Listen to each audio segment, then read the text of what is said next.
이렇게 시간들을 내서 같이 깨어있는 시민으로서 여러 가지 이야기들을 서로 나누기 위해서 이렇게 시간을 내주신 여러분들이 정말 대단하다는 생각이 듭니다. 제가 그 법륜 스님은 아닙니다만 여러분들 말씀을 듣고 싶은 말씀을 제가 답을 드리는 것이 훨씬 더 효과적일 거라는 생각이 듭니다. 아주 요즘 돌아가는 아주 단편적인 몇 가지 이야기들만 제가 말씀을 좀 제 생각을 말씀을 좀 드리고 그리고 여러분들이랑 한번 이야기를 같이 나눠봐도 어떨까 이렇게 생각이 듭니다. 그렇게 되겠죠? 네. 어떻게 지난해 12월달 이후로 멘붕 상태는 어떻게 잘 극복하고 계시나요? 아직도 9시에서 못 보시나요? 보세요. 스프레드 입고 계시는 요리인데요. 드라마만 보시면 오늘 끝나요. 제가 그때 트위터로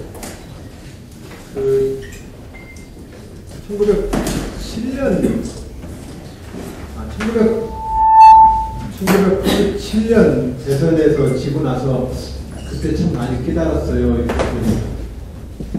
뭘 깨달았어요? 라고 저한테 물어보시더라고요. 그러니까 거기다가 얘기를 해도 그 심각한 멘토한테는 좀 신뢰가 되는 얘기를 가져서 답을 못 쓰고 그냥 지나가고 좀 많았습니다. 근데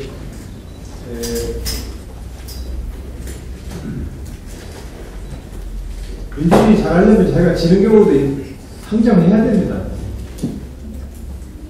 자기가 지는 것을 한 번도 상정을 안 하면 민주주의 아니거든요. 그러니까 내가 붙었다 그러면 나는 질 수도 있다는 것을 이미 상정해야 되는데 우리 마음에 내가 붙어서 내가 지는 상태를 못 이기는 건 사실은 민주주의로서 굉장히 굉장히 위험한 상태를 초래해요. 저 사실 지기 싫어가지고 옛날에 해명하려고 했거든요. 어떻게 될지 모르는 복골복 게임 하기 싫고 그냥 목숨 다 내놓고 네가 죽든 내가 죽든 해보자. 그러려고 사실상 혁명하려고 했었는데 그 혁명의 시대가 다 끝나버리더라고요. 그래서 보면 어쨌든 모든 경쟁과 모든 선거 내가 반드시 패배가 될 수 있다는 것을 자기 스스로 마음의 준비를 하고 그 경쟁에 임해야 되는 것이 아마 민주주의를 우리가 받아들이는 아주 가장 철학적 기본아닌가 싶어요. 2002년도 12월 달에 정몽준 후보랑 후보 단일화를 하던 날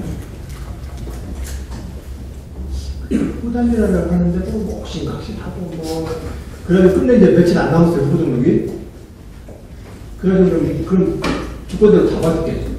그래 텔레비 토론 토요일 날 한번 딱 하고 일요일 오전에 싹 돌려서 그 세 회사에다 돌려가지고 그 결과보고를 까자. 누가 경쟁력 있는 후보냐, 누가 이길 만한 후보냐, 질문 오케이. 거기서 다시 이제 이렇게 확 받아가지고 이제 했어요. 그래서 토요일 날 이제 토론을 하러 들어가야 됐어요. 2002년 11월 언제쯤이었어요. 그 부산 여의도에 있는 부산 복지에서 이제 TV 토론 하러 가시기 전에 이제 이광재 강원도도지사랑 저랑 후보랑 승인대 위원장이 있었던 것 같아요. 그렇게 해서 4시간 밥을 먹었어요. 밥을 먹었는데 이제 부산복지 사장님이 그 복지인데 우리는 이제 그냥 보통 복지 시켰어요. 입맛이 있겠어요, 사실? 입맛이 없죠. 그래가지고 이제 이렇게 앉아서 이제 복지를 끓여놓고 이제 먹는데 사장님이 그 복지금을 이렇게 특별 서비스라고 이렇게 까치 보는 게 아니고 좋은 복지 주셨다고 한 접시 이렇게 복지금을 내주셨어요. 근데 이렇게 먹다가 대통령이 이렇게 내가 이제 먹다가 여기까지 왔네요. 우리가 이제 약간 쓸쓸하게 이렇게 얘기를 했어요. 여기까지 왔네요. 왜냐면 제 입장에서는 후보 경선해서 통과하고 당에 후보 되는데 지방 2002년 후보 4월달에 되고 나서 88 보궐선거와 지방선거에서 내리져버리니까 후보 바꾸자 이렇게 얘기가 나와서 막 흔들리다가 또 그러다가 또 정몽준 씨랑 또 이제 러브샷까지 하면서 이제 후보단이라고 했는데 러브샷 하는 그날짜에 내가 돌아오는 차에서 노무현 후보한테 뭐라고 막 그랬어. 기분 나쁘게 그냥 후보단이라고 하면 돼. 뭐라고 러브샷까지 해가지고 사람 연장을 지내시고 그렇게 하고 싶어요. 그래. 키 큰 친구 갑자기 러브샷 하자고 화면이 안 왔어서 그러니까 하여튼 기분이 무척 슬프고 힘들었어요. 근데 그래서 이제 그렇게 복지집에서 이렇게 복지금을 갖다 놓고 여러 가지 이제 소외와 이제 감정이 이제 착잡해서 여기까지 우리가 왔네요. 양김 시대라고 표현되어지는 그 보수 정치의 시대, 명랑과 호남의 지역주의라는 정치 틈바구니에 대해서 떨어지고 떨어지면서 하여튼 여기까지 왔네요. 하여튼 고생하셨어요. 네.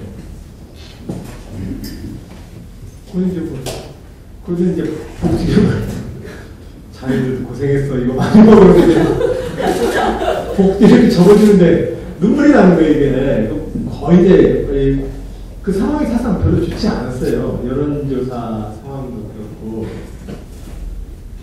그리고 그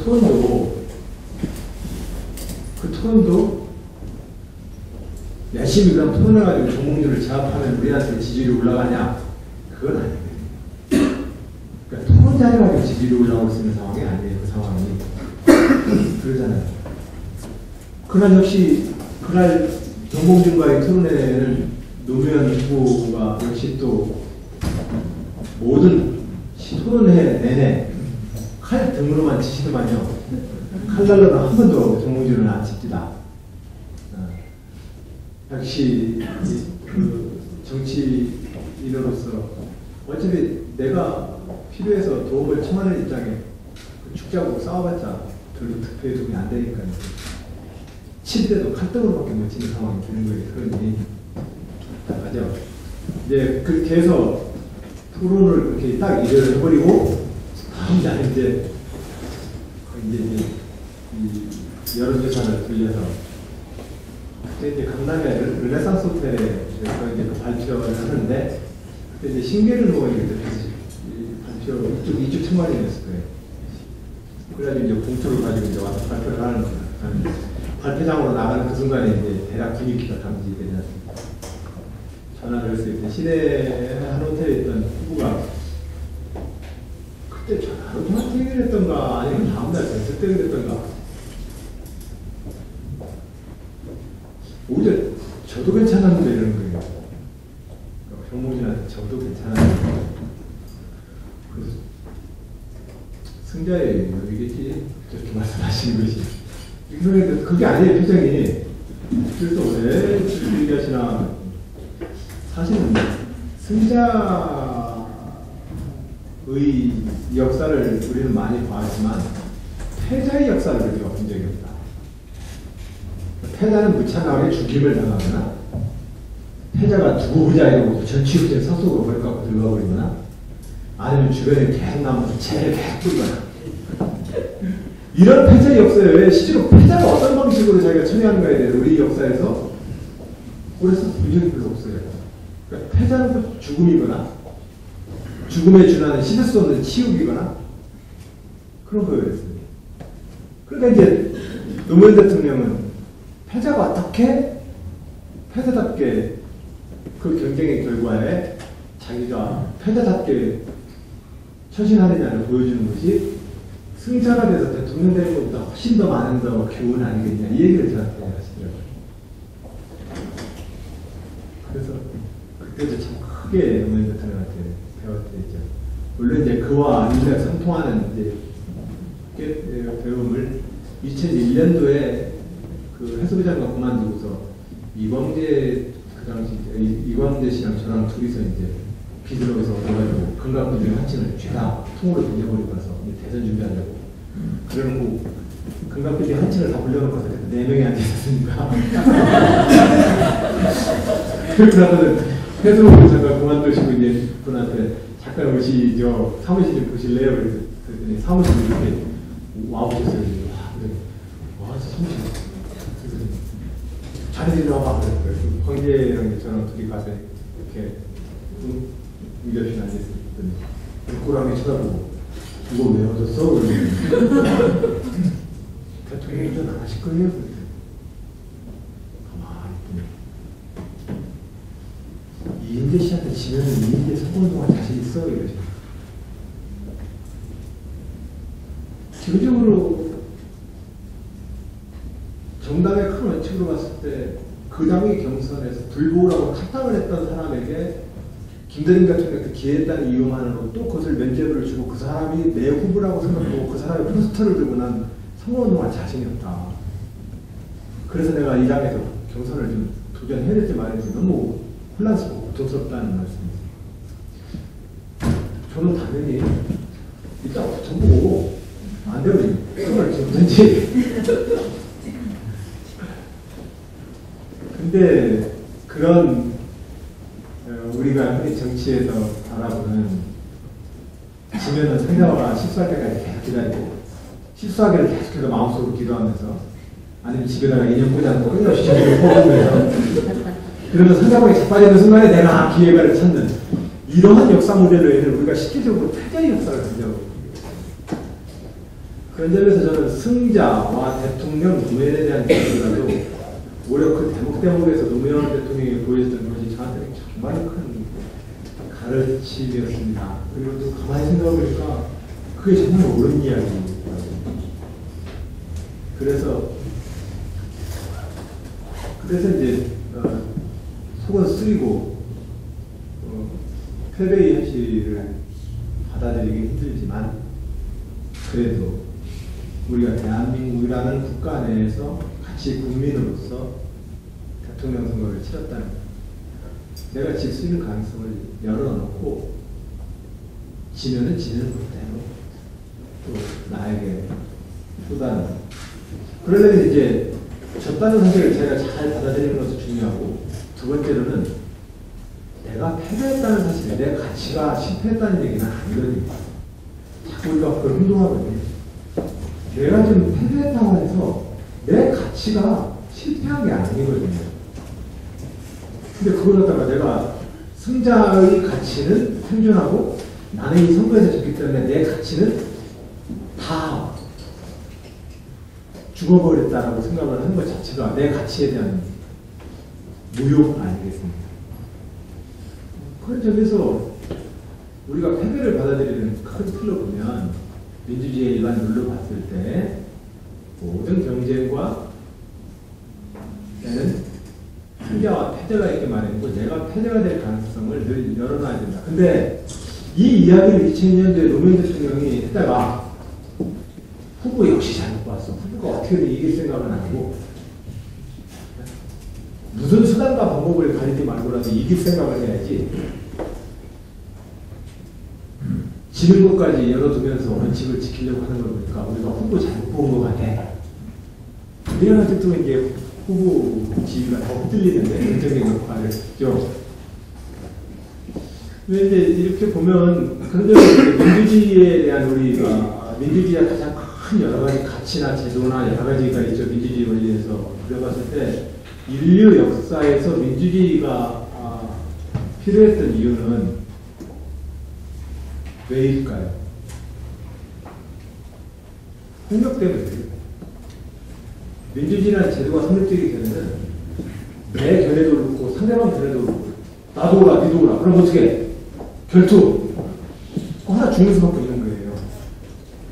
그게 우리가 민주주의가 제도가 성립되기 전까지 모든 내전과 모든 전쟁과 모든 당파와 사화의 본질은 민주주의 제도가 성립되기 전까지 그렇게 죽어야 되는 거예요. 누가 하나 이기면 그것은 우리 사회에 대해서 끊임없이 폭력과 전쟁으로 시달하고 그 폭력과 전쟁은 끊임없이 반인권적인 것이고 여성들에게는 반여성적인 것이거든요. 평화는 가장 없는 사람과 사회적 약자한테 가장 잔인하게 전쟁은 작동하기 때문에 그렇지요.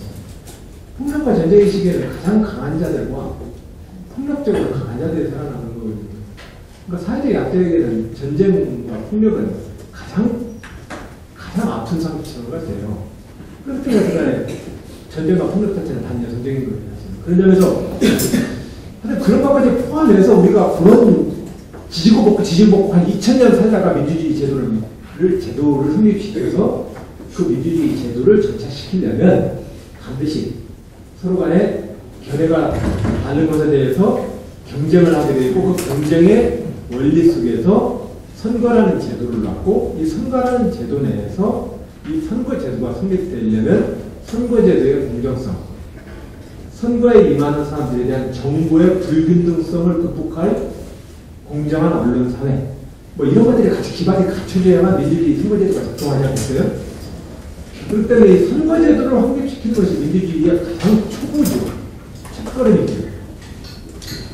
그래서 이 선거제도가 완성이 되려면 선거제도의 마지막 완성은 승자가 어떻게 처신하느냐의 문제도 있고 패자가 어떻게 그 패배를 받아들이느냐의 문제, 이 모두가 성숙돼야 되는 거 아니겠는가 이렇게 생각을 합니다.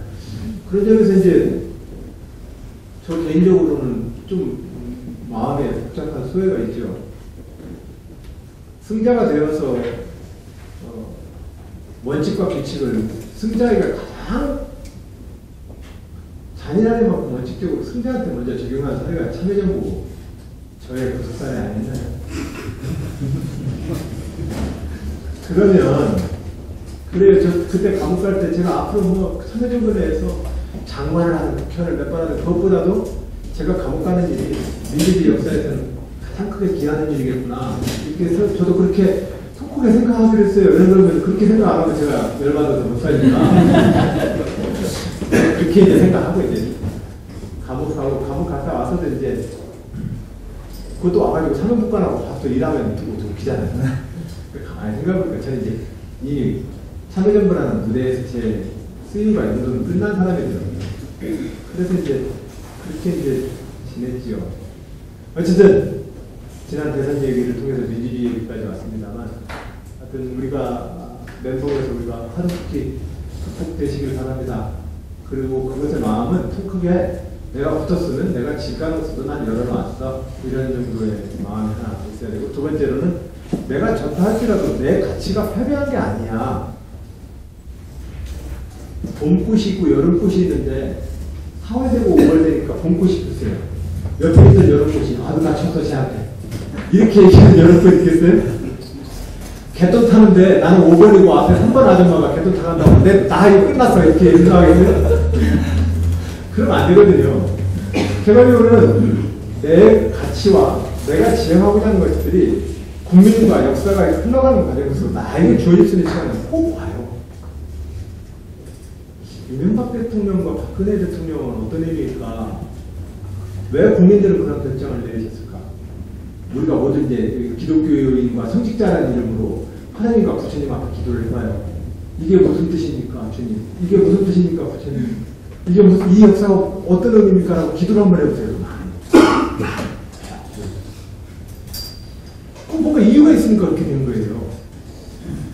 해보면 저는 그렇게 생각해요. 이명박 대통령은 국가주도형 토목국가 노선의 마지막 정리예요, 사실은.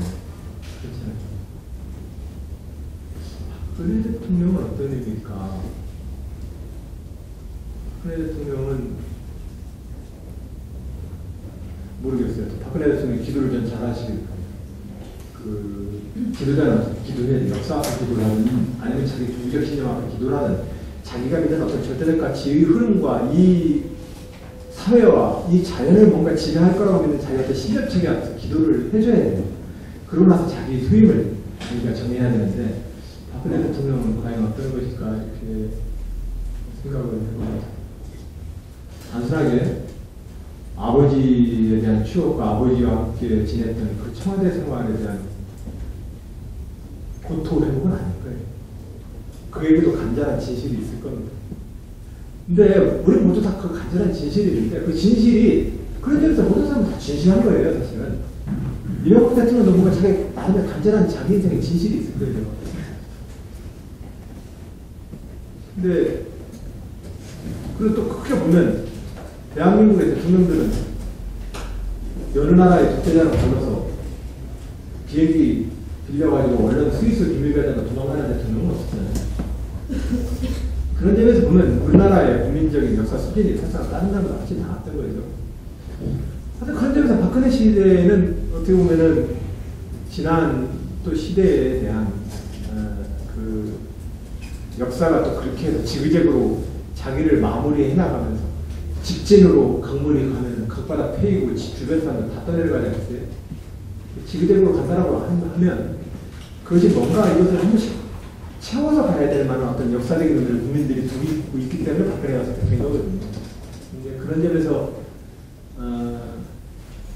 요즘은 이제 저는 벌어지는 일을 저도 이제 도지사가 돼서 이렇게 교체를 하다 보면 제가 이제 많은 분들이 저한테 교체 서류를 교체를 하지 않겠습니까? 그럼 저도 이 교체 서류를 누구한테 올렸으면 좋겠어요. 근데 더 올릴 사람이 없잖아요. 올릴 사람이 없으니까 어떻게 해요? 210만 명이라는 충남 도민의 추상적 도민이라는 분의 그 상식을 놓고 이것이 맞을까 말까를 고민하거든요. 물론 210만 명은 현실에 있어서는 노동자로도 살고 농민으로도 살고 뭐 주부로도 살고 학생으로도 살고 다양해요. 그리고 다양한 만큼 각자 이해관계가 다 달라요.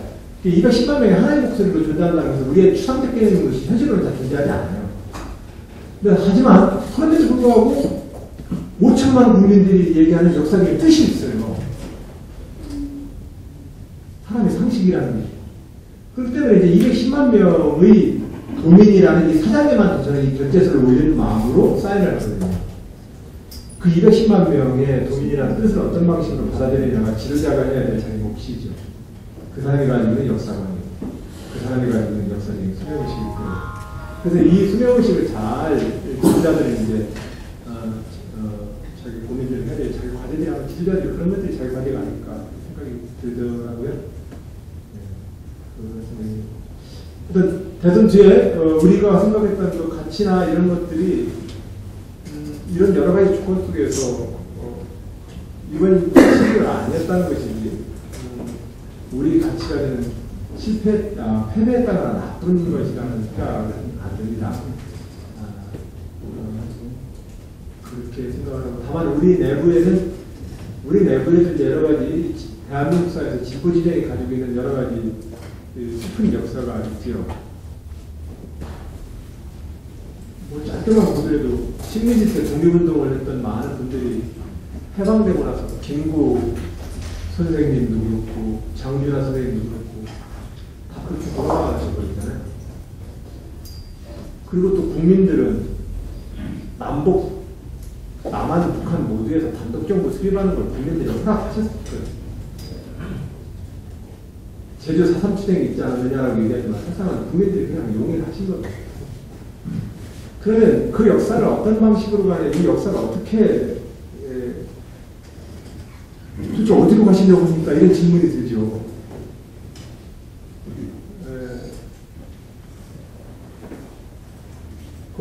하여튼 뭐 그런 마음으로 이제 가끔 이 현대사를 볼 때마다 고민을 할 때가 많아요. 근데 다만 저는 이제 이런 마음이 들어요.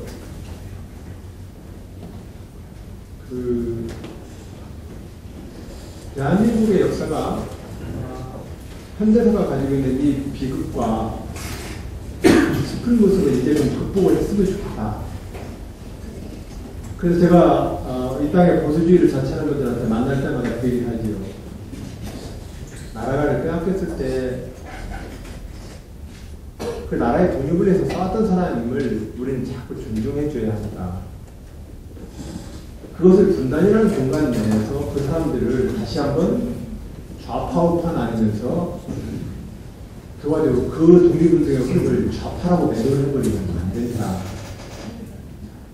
나라를 빼앗겼을 때는 그 사람이 사회주의적 경향을 가지고 있던 민족주의적 경향을 가지고 있던 일본으로부터 나라를 붙였다고 싸운 것이 국가공동체 구성원의 당연한 의무 아닙니까? 거기다가 걔는 사회주의 계열이야. 걔는 민족 중도계열이야 이러면서 그걸 찢어가지고 그래가지고 오늘날 현대사한테 우리가 초등 중학교에서 현대사를 못 가르치는 나라 아닙니까? 난 이 나라의 역사가 정말 부끄럽습니다. 전쟁이 끝나고 60년이 지났는데 그 60년 동안 우리 서로 전쟁하지 말자고 평화협정정도는 체결했어야죠. 60년이면. 그 60년 동안 세상에 평화협정 하나를 못 맺고 있는 이 땅의 지도자들이 무슨 지도자입니까? 이런 화가 나지요.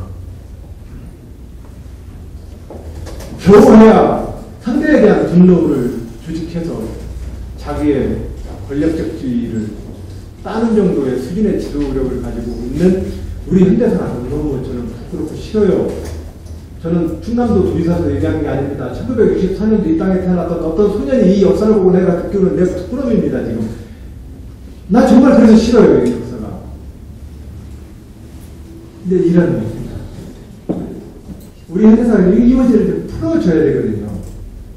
이 문제를 그리고 나서 분단이 됐고 전쟁을 치렀고 그러면서 항아리 깨지듯 우리가 균열 속에서 갈라졌던 이 역사 속에서 국가적 구성력을 더 높이지 않고서 제가 볼 때는 지금 양극화의 문제라거나 신자유주의 문제가 봅니다. 한상은 시장과 양극화의 문제, 내가 비정규직 문제와 관련돼서 기업인들한테 얘기합니다. 대한민국 정치인만 독수리 오염제처럼 대한민국 지킵니까? 못 지켜요. 당신들이 기업 내에서 일하야 되는 정규직, 절하야 되는 비정규직, 얘네들은 100만원, 얘네들은 200만원, 이렇게 회사 운영을 끊어서 여기서 생겨나는 갈등을 정치한 사람한테 풀어가면 그거 어떻게 풀어라는 거예요? 기업인들은 대한민국 국민 아닙니까? 기업의 지도자들은 대한민국의 구성 내에서 미래를 설계하는 사람들 아닙니까? 그럼 이 국가사는 우리가 함께 이끌어 가줘야 되죠. 그런 점에서 보면은 우리 사회가 사실은 굉장히 유기에 빠져 있는 거예요. 한 집안으로 보면 옛날 드라마에 나왔던 것처럼 7남매 이제 다 성장했어요. 엄마한테 그러죠. 엄마는 맨날 오빠만 이뻐했고 오빠한테만 대학교 보내고 그랬잖아. 오빠한테 가서 제사 지내라고 그래. 우리 대기업, 중소기업, 소상공인, 노동자, 농민, 오남매를 비교해서 이런 거거든요. 요새 영화에 나오는 뭐죠? 파이 영화. 뭐죠? 그죠? 배에서 호랑이랑 같이 낙하되어 있는. 라이프 오브 파이. 거기에 뭐 원숭이하고 얼룩말하고 호랑이가 사실은 사람이는 것처럼 나중에 영화에서 설명을 하던데 어떤 우리가 가족 구성원에서 생겨나는 이 문제를 우리 사회에서 가지고 있는 계층과 지역으로 이렇게 비교해보면 똑같다는 생각을 합니다. 우리가 그것을 어떤 방식으로 통합을 해서 하나의 국가 공동체의 구성원으로서 국가적인 미래의 아젠다를 놓고 서로 간의 협력을 구해낼 것이냐. 이 협력을 구해내는 시점이 좀 됐다고 생각합니다. 김대중 노무현 시대에는 적어도 이 상태에서 너무 눌려있던 사람들을 대변하기 힘들었습니다. 그래 김대중 노무현 시대에 이 눌려있는 사람들과 서민과 억압받는 사람들을 위해서 싸웠던 그 시대의까지 저희들이 386 민주화운동 때 싸웠던 그 시대까지는 그 투쟁은 정당했습니다. 그러나 그 투쟁 방법이 지금도 계속해서 유효하지 않습니다. 우리에게는 정말로 이 집안을 책임지다는 마지의식이 필요합니다. 진보 진영은 바른 말하고 문제제기하는 사람이 아니라 이제 마지로서의 국가주도력을 가져야 됩니다. 이것을 갖기 위한 이런 관점으로 이 문제를 봐줘야 합니다.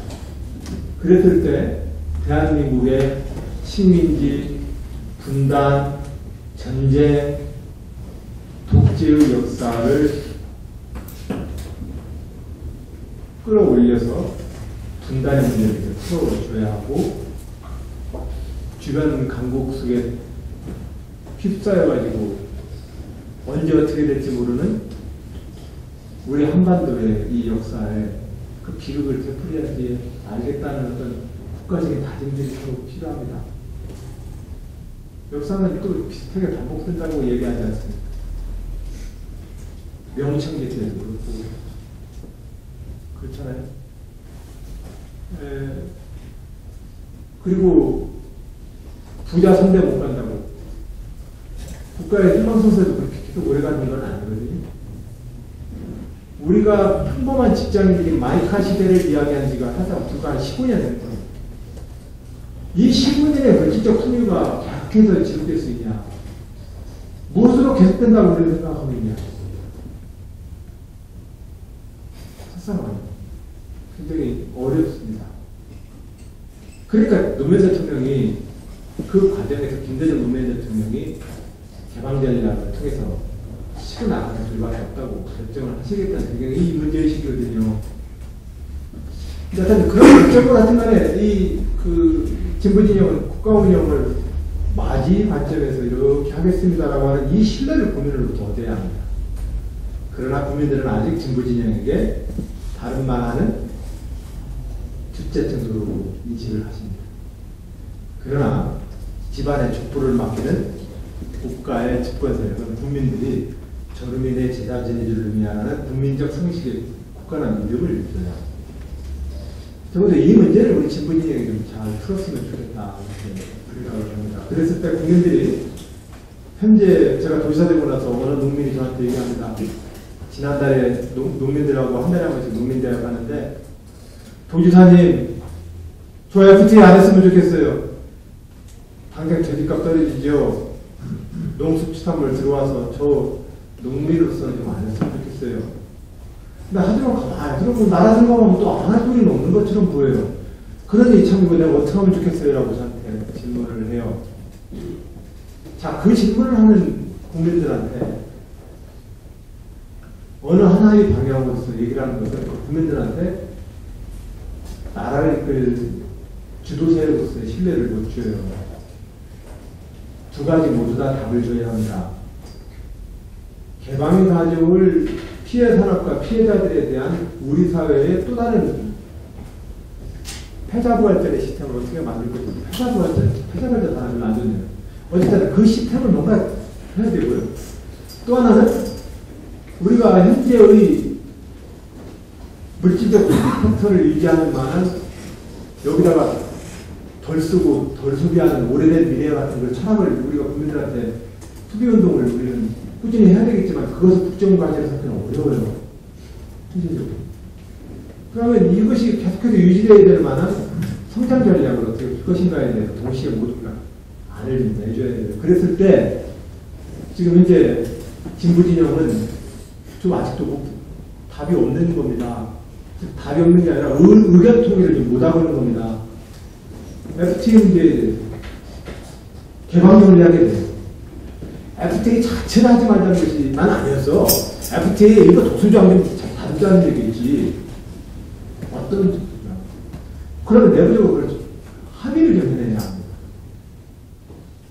합의를 해내서 우리가 어떠한 개방 전략을 할 것인가의 문제에 대해서 문제가 뭐예요? 사실 FTA 안에 이게 다 개방될 때로 다 열려버렸어 사실은. 제가 볼 때는 이 논쟁 자체가 현재와 미래의 대한민국한테 미래의 문제와 아무런 의미를 못 주는 논쟁이라는 거예요. FTA 그럼 안 했다고 쳐요. 그럼 금융시장 안 열려있어요 이미? 제가 볼 때는 조선말의 홍보학적인 문제가 하나도 없어요. 현실의 문제를 이 논쟁을 통해서 결론이 났다고 해서 대한민국이 그렇게 없다는 얘기예요. 그건 선수들만을 위한 논쟁이라는 거예요. 저는 그런 생각입니다. 이 얘기를 참 함부로 하기가 어려워요. 이명박 대통령 때 이제 이 얘기 그스름하게 그 했다가 두 달간을 트위터와 인터넷에서 두드려봤는데 하여튼 굉장히 고통스러운 시간을 보냈어요. 저같이 대중정치인 다 그렇게 댓글에 욕먹어도 괜찮을 것 같지만 저도 사람이에요. 참 많아요. 그래서 그러나 어찌됐든 저는 이 문제를 보면서 1960년부터 63년 박정희 대통령 첫 번째 대선 전까지 김대중 대통령이 한일협정 투쟁 국면에 보였던 김대중 대통령의 언행을 보면서 제가 참 많이 들었어요. 그때 한일협정은 왜곡이었거든요. 근데 그 시위대와 함께 토론을 김대중 대통령이 한일협정 안 할 필요는 없습니다. 다만 어떠한 협상 내용을 가져갈 것이냐가 중요합니다를 김대중 대통령이 아주 맞짱 토론을 하시더라고요. 야, 정말 용감한 사람이다. 용감한 분이구나 생각을 했어요. 저는 제가 그냥 노무현 대통령 때 있었던 사람이라서는 아니라 한 번 더 좀 고민해보면 안 될까요? 이 정도 한번 됐다가 한 2달 윤곽 받고 나서 가만히 고개 숙이고 있었는데 김대중 대통령 그 현장에서 토론을 하시는 걸 보면서 그때 마침 김대중 자서전을 읽게 됐을 때 그걸 보면서 그렇구나. 지도자들은 근데 이것이 그냥 사람 기분 나쁜 거 안색 고려하지 않으면서 자기 막 다른 말만 하는 것이 소신발언 아니에요. 상대방과 대화를 하면서 이 대화를 통해서 논리적으로 일단 전달을 하고 정서적으로 내 진심을 전달해 줄 수 있는 능력을 지녀야 돼요. 이 두 가지를 모두 안 한 상태에서 빽 소리 지르면 그건 전혀 의미가 없는 서로간의 싸움만 일으키는 사람이 되어버려요. 그러니까 이제 하여튼 그런 우리는 좋은 정치력들을 많이 필요로 합니다. 곳곳에서 많이 필요합니다. 저는 이런 문제를 좀 풀어서 김대중 노무현 시대를까지 떠왔던 또 이명박 대통령 시대를 통해서 우리가 확인했던 747이나 경제성장이나 일자리를 새롭게 만드는 것이나 이런 것들이 그동안 대한민국이 구사했었던 국가주도형 투입 전략을 가지고서는 일자리가 안 만들어진다는 거예요. 22조 원을 사대강에다 퍼부었는데도 일자리가 안 늘어나고 있다는 거예요. 환율 정책을 통해서 수출 드라이브 정책을 들이밀어도 일자리가 안 일어난다는 거예요. 우리에게는 이제 각 대학을 졸업하는 많은 청년들이 일자리를 달라고 하는 절실한 요구가 있어요. 비정규직으로 알바로 끊임없이 투잡, 쓰리잡을 해야 되는 많은 사람들이 있어요. 이 사람들에게 좋은 일자리를 어떤 방식으로 만들어줘야 할 것인가에 고민을 해야 돼요. 그랬을 때 이명박 대통령은 기존의 전통적 국가주도형 방식, 금융, 환율, 시장 통제, 토목공사에 대한 물량 투입 가지고는 일자리가 안 만들어진다는 것을 다시 한번 우리가 확인하는 시간이었습니다. 나머지 그분이 민주주의적으로 또 뭐 여러 가지적으로 손했던 걸 잊어버립시다. 근데 그분이 시사칠이나 국민들한테 약속했던 거 셀러리맨의 신화, 그 가난했던 한 학생이 대기업 가가지고 정말 성장을 이루었던, 그래 전화한테 맡기면 뭔가 이렇게 나에게 좀 더 많은 일자리와 나한테 좀 좋은 경제적 조건이 만들어질 거라고 믿었던 많은 국민들에게 그분은 그만한 답을 못 주신 거거든요.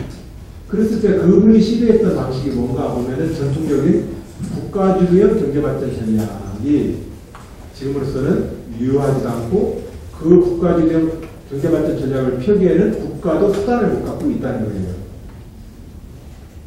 그러면 이제 다른 방식을 얘기를 해야 되는 거거든요. 박근혜 정부가 창조경제를 지금 얘기하고 있어요.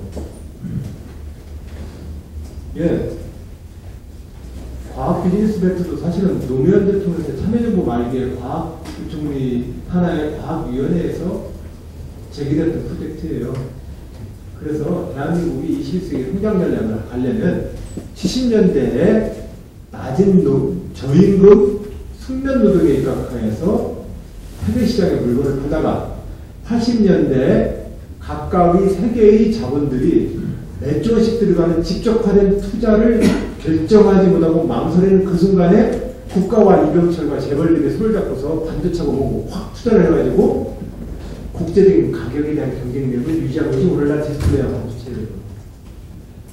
사실은 신발 공장보다 조금 더 올라간, 조금 더 올라갔다 뭐 비하될 때는 많이 올라갔지만 결과적으로 거기에 들어가는 케미컬과 부품적인 요소들의 기술적인 요소는 아직도 선진국이 가지고 있죠. 그런 측면에서 우리가 여전히 조립무역의 한계를 가지고 있는 겁니다.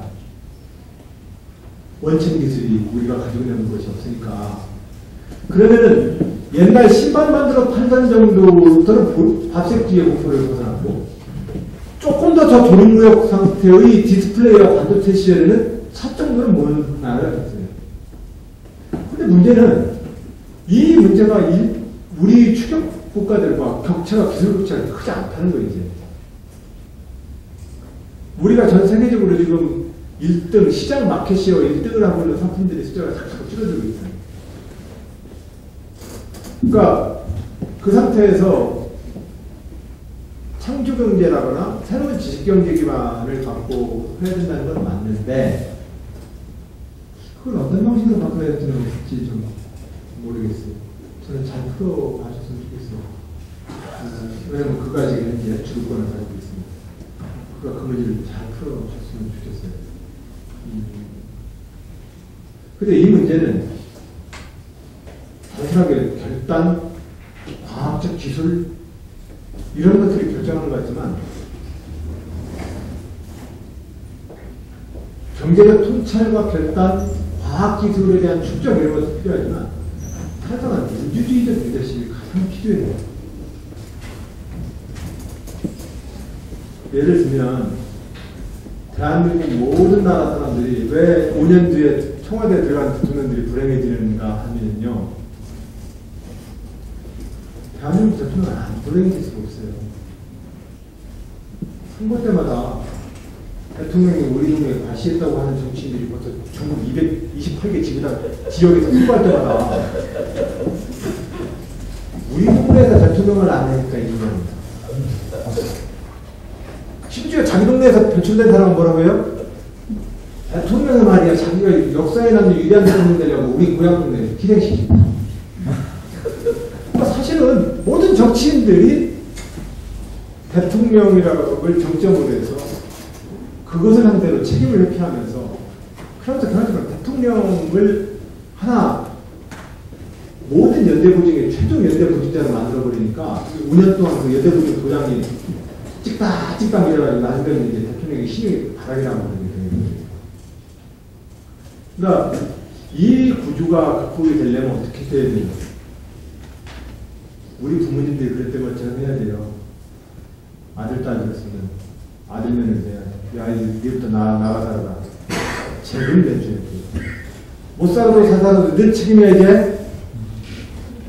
자, 아빠가 가진 것 중에 좀 이건 내줄게. 자, 이제 니들이 살아. 이게 지방자치. 지방자치를 잘 하는 나라가 그래 선진국인 거예요, 사실은. 그리고 국가는 국가의 장기적 비전들을 결정을 해야 돼요. 국가가 어디다가 돈을 넣지 다 다뤄놓고 뭐 어디다 사업단 주소하는 것까지 뭐하러 국가가 그것까지 고민하니까 그거 내버려 둬도 지역 내에서 하게 돼요. 근데 그 이 계획은 작은 시장 분수 입장에서 하기 어려운 계획이에요. 그러니까 일정 정도 경제 광역 단위의 정보를 잘 구성해주고 분권형 국가로 가고, 사람들이 살아가는 그 기본은 내가 애가 태어났어. 어린이집까지 버스가 안 와, 우리 동네. 어느 농민이 말해요. 읍내에 애를 보내야 되겠는데 농촌에서 사는 것도 서러워 죽겠는데 우리 애 마을버스 안 와가지고 신랑이 일하다가 아침 새벽에 일하다가 트럭 먹고 애 먹고 와서 애 유치원에 갖다 주고요. 어린이집에 갖다 주고 저녁 때되면 또 가지고 우리 애 매일 마지막에 찾아와요. 어린이집 찾은 물동네까지 한 3km 좀 들어오게 해주면 안 될까요? 실제로 생활에서 나타나는 이 문제는 생활 단위의 시장 분수들한테 요구하면 되는 겁니다. 그리고 그걸 위해서 이 생활 단위에서 적절한 수준의 자기 지방자치를 만들어서 살면 됩니다. 근데 이것만 가지고는 좀 장기 발전 비전을 삼을 수가 없어. 그럼 경제 광역권과 관련되어진 문제입니다. 그 다음에 이 단위에서 할 수 없는 문제가 뭡니까? 국방과 내교와 통상에 대한 국가적 전략입니다. 이걸 국가가 하고 나머지는 못 살아도 잘 살아도 니들 책임이라고 나눠줘야 합니다. 이게 좀 다 엉켜있기 때문에 국가 운영이 지금 대통령으로서 굉장히 어려운 이유가 되는 겁니다. 헌법 개정을 해야 될 가장 큰 이유라고 생각을 합니다. 그런 점에서 당차로 헌법 개정을 한다면 당장 자기 임기내에 하면 그 헌법 개정의 이니셔티브를 가지고 있는 사람이 국민들한테 더 이쁨을 받을까 봐서 반대 사람이 죽어라고 소리는 안 해요. 그러니까 헌법 국가개정에 대한 이니시어티브를 아무도 못 쥐는 상태에 10년 뒤든 15년 뒤든 일정한 대선 시점에다가 이 헌법이 효력을 발휘할 것이라고 놓고 지금부터 국민헌법위원회를 만들어야 돼요. 그럼 의회의 밑에는 대통령과 의회가 공동의 국가기구를 만들어요. 그래서 거기서 논의를 좀 해줘야 돼, 지금부터. 그래서 우리가 어떠한 국가운영 시스템을 가질 것이고 우리가 어떠한 나라에 서면 좋겠는지에 대한 국민적 합의를 계속해서 얻어내야 돼요. 이 합의에 계속 얻어내는 가장 핵심은 정치인 뽑아가지고 팔이 안 들어온다고 우리 쪽에서 대통령 내고 우리 지역에서 국회의원도 내고 우리 시군에서 도지사도 내고 봐봐 우리 군에서 도지사 나올 때 우리들보다 좀 맞았잖아. 이 편견으로부터 벗어나야 안 돼. 벗어나서 실질적으로 사람들이 각 을에서 모두 손님이 아니라 자기가 주권적으로 참여할 수 있는 어떤 의식 구조들을 계속해서 만들어주게 하는 헌법 구조들을 좀 만들어줘.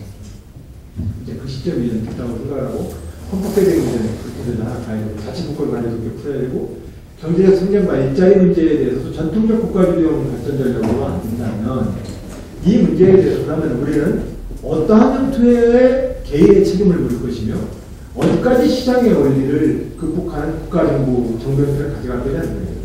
예를 들어서 이마트와 대형 SSM 동네 상권 침입하니까 막아야 된다?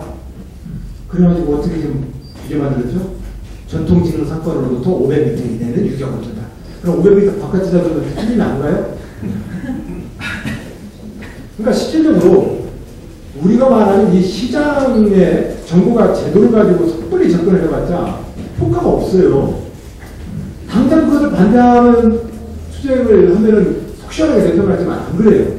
실질적으로 우리에게 필요한 것은 그 찬반의 논리가 필요한 게 아니라 시장의 실패 영역과 관련되어지는 많은 부분들을 우리가 어떻게 상쇄시킬 만한 대안들을 만들어주느냐 이렇게 되거든요. 그래서 요즘 많이 뭐 협동조합 경제, 사회적 경제 뭐 여러 가지 얘기들 나오지 않습니까?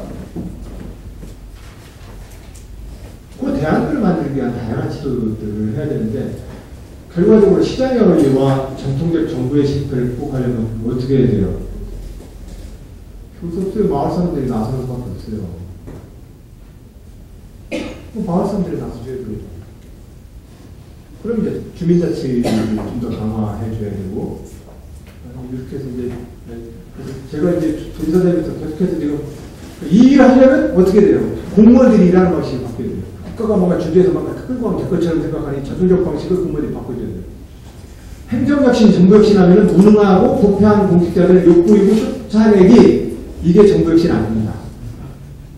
이 시장과 이익 집단들 내에서 정부의 역할이 지금 통하지 않고 있는 현실에 대해서 정부가 어떤 방식으로 일할 것인지에 대해서 새롭게 기능을 개선하거나 효과를 발휘하는 정부를 만드는 게 이게 정부혁신이거든요. 그래서 1900년대 이후로 전 세계에서 이 정부혁신의 방법들을 다 시도해 보는데 제가 볼 때는 아직 성공하는 나라들 많지 않아요. 없어요, 거예요. 그러니까 이 정부혁신의 길을 어떻게 할 것이냐는 문제가 중요해서 도지사 되자마자 행정혁신 과제를 계속 하고 있어요.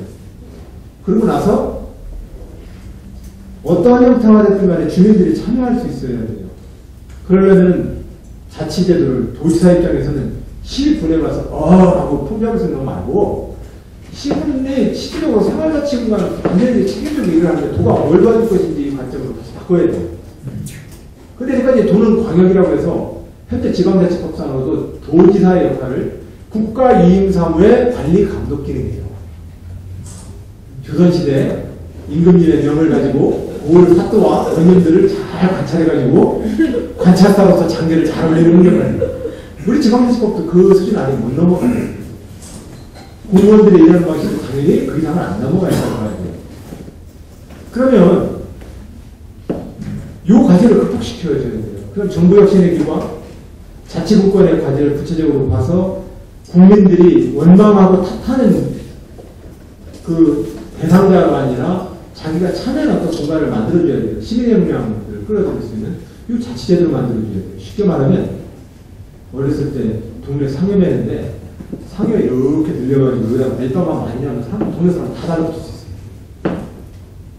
그 제도를 잘 설명해주면 어떤 놈은 상여매고 어떤 놈은 상여도 안 되고 말이야. 어떤 놈은 그런 거 막걸리 먹고 저희들이 삶은 오래 못 간다. 삶을 필요 없어요. 길게 하면 다 낼 수 있어요. 이게 제도예요. 이 참여의 제도를 잘 만들어주는 것이 지방자치와 정권의 과제입니다. 내가 볼 때는 상해 매겠다는 사람들 많아요. 시민연맹도 많아요. 그렇기 때문에 그 상태에서 그 제도를 잘 쓰게 되는 일과 그러고 나서 제가 좀 선능력시를 열심히 하려고 이제 조정의 제일 순위 목표로 나오고 있는데 1차 산업과 농업 문제가 단순히 경제와 산업 경쟁력 비교를 가지고 판단하는 문제는 아닌 것 같아요. 그리고 농업이라고 하는 농촌 공간 자체는 농촌 이러면 농촌은 우리에게 먹을 것을 제공해요. 농촌이 식량 공장이야. 먹을 것을. 농촌은 우리에게 깨끗한 물과 깨끗한 공기를 줘요. 혹시 농촌은 우리에게 새로운 삶의 활력과 휴양과 휴식을 줘요. 농촌과 필요한 거예요. 그러니까 이 농촌과 농업공간이라는 것이 단순히 먹거리 찾고 이상의 다른 많은 가치가 있어요. 이 부분을 극단화시키지 않고서 사상을 좋은 나라를 만들어야 돼요. 그러니까 농업농촌 문제에 대해서 해야 되겠는데 문제는 충청남도로 치면 마을이 4,230개가 있어요. 이장님들이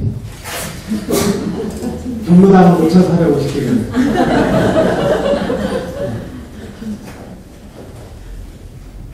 그 마을에 청년위원장님 연산이 70이 그분들한테 농업과 새로운 농촌의 미래를 만들자고 얘기하는 게 너무 고통스러워요. 그래서 정말 고통스러워요. 그분들한테는 그분들 고통스러운 게 아니라 내 시대가 너무 애답다. 내 시대가 너무 소외하고 싶어요. 왜냐면 어르신들은 제가 잘 모실 거기 때문에 그것도 고달고 없어요. 우리가 잘 모실 거니까. 행복병단도 만들어서 어머님 아버님 저 집에 들어가지 마세요. 집에 가면 여기 손바닥만한 전기난로 위에 앉아가지고 밤새도록 떨 거면서 여기서 주무세요 그냥. 경로당에 저 숙식거리 만들고 보일러 틀어. 그래 이제 아니 안 되면 어머님 누구네 집 안방이 따뜻해요? 그럼 그 집 수리해. 그 집도 공동생활제 하세요. 그럼 거기서 들어가 7분. 이렇게 하면 이제 공동생활제를 운영하거나 경로당 사업들을 그렇게 이제 생활로 집어넣어주고 있는데 그렇게 다 보시면 돼요. 문제는 이 농업 농촌 공간을 어떻게 할 거냐는 거예요. 이 공간을 내버려두면 기업농 형태로 이제 들어오게 돼요. 근데 그 기업농 형태가 가지고 있는 우리에게 필요한 것은 식량 공장이 필요한 게 아니에요. 우리에게 필요한 것은 농촌이라는 공간이 필요한 겁니다. 우리에게 여백이 필요한 거예요. 장롱과 새로운 가구가 필요한 게 아니라니까요.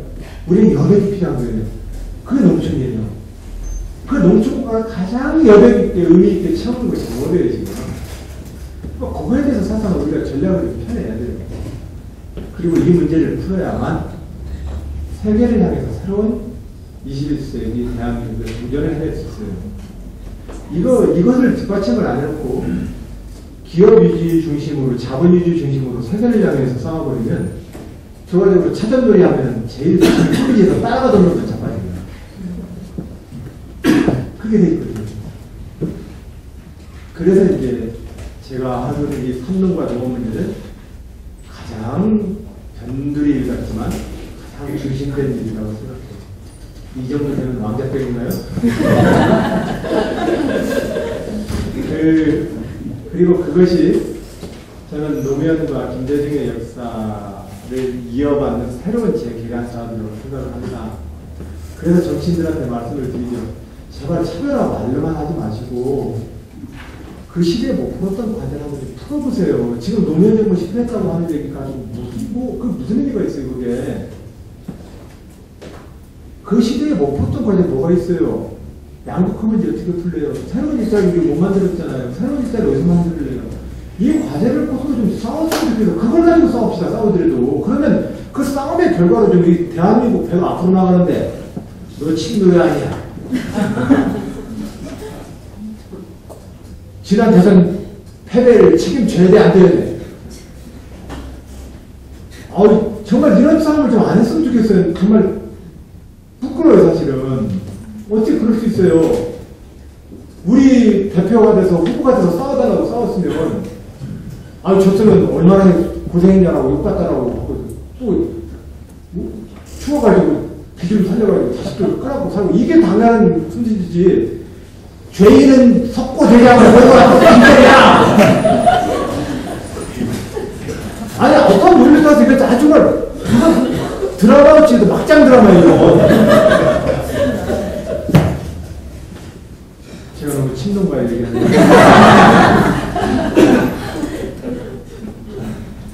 그래서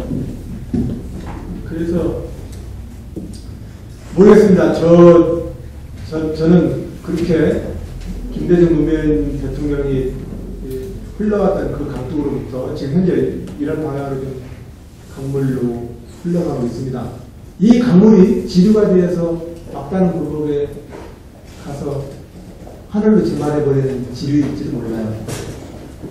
그리고 이 길이 끝내 저 들판을 가로질러서 바다로 가는 큰 줄기가 되느냐. 그건 여기 열심히 그건 갑자기 한 나름입니다. 나는 내가 가지고 있는 이 길을 저 사막을 관통하는 큰 강물을 만들려고 노력을 할 겁니다. 이대로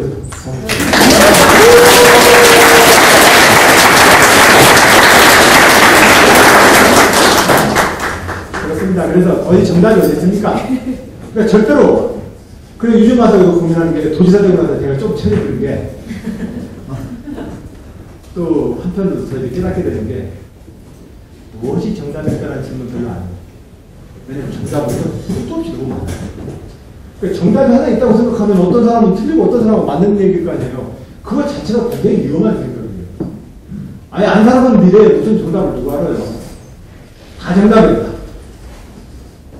근데 다 정답인데 문제는 함께 가야 되니까 서로 대화를 해서 잘 타야 만들을 만들어야 돼요. 혼자 가가지고 가다가 짐승한테 잡으면 이렇게 있다. 그러니까 다 정답이라고 인정을 하고 그 정답 내에서 각자 정답 내에서 어떻게 하면 서로 간에 타협안을 만들지. 제가 이번에 민주당 전당대회에 출마하는 분들과 많은 정치인들과 정치 시민들을 만날 때마다 저 자신이 굉장히 후회하거나 저 스스로가 다짐하는 얘기들을 들려드리고 합니다. 요즘 어떤 경우든 기자회견을 하거나 성명전을 하실 때에는 그 기자회견과 성명전의 내용을 당사자를 만나서 1박 2일로 토론한 다음에 그 다음에 성명서를 내주세요. 자기가 같이 해야 될 동지랑 대화도 하고 나서 언론 카메라 앞에다 대놓고 성명전하는 것은 서로 얘기가 아닙니다. 충분히 서로 간에 이야기를 한 다음에 그 내용을 공개하는 것이 성명서가 되길 바랍니다. 그러면 훨씬 더 좋은 정치가 될 것이고 좋은 정당 대표가 될 것입니다. 그렇게 하고 살아봅시다. 그렇게 얘기를 하고 있습니다. 그리고 제가 최고위원 시절과 현재까지도 가장 어려운 대목이 바로 이 대목이기 때문에 하는 얘기입니다. 사실은 우리는 정작 대화가 필요한 사람하고 대화를 해야지. 그래서 그 사람하고 대화를 한다면 그걸 가지고 성명서를 하는 걸로 그렇게 정치를 앞으로 더 해보려고 노력 중입니다. 근데 그만 얘기하네요. 자, 마치겠습니다. 고맙습니다.